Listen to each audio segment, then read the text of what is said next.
You need to watch this if you struggle with keeping your fish coating intact. It's easier than you think. First, pat your fish dry with paper towels. Moisture is the enemy here.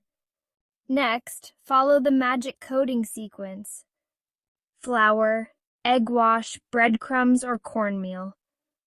Each step helps stick the next layer on. After coating, pop your fish in the fridge for 15 to 30 minutes.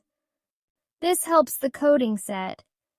When you're ready to fry, heat your oil to 350 to 375 degrees Fahrenheit.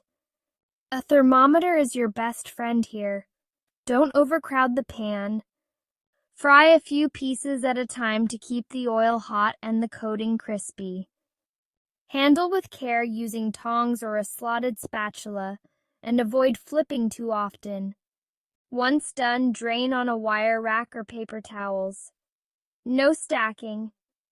Follow these tips and you'll never lose that delicious coating again.